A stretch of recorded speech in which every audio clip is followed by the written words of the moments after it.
Kayo lang mga dalawa. Tagabuhat, tagabuhat.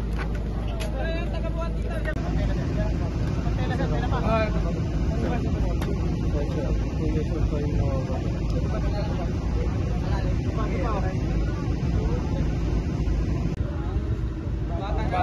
Doon naman yung banda ito. Dito. Dito, mas maganda.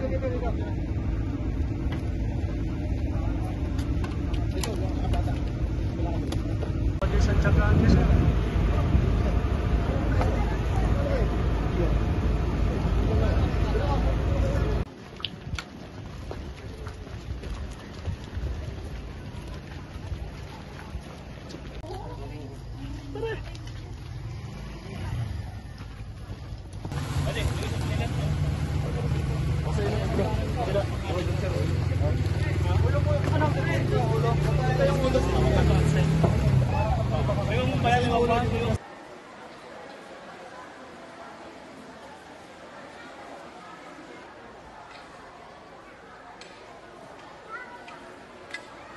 Pero itong dalawa, akay-akay niya na papalabas.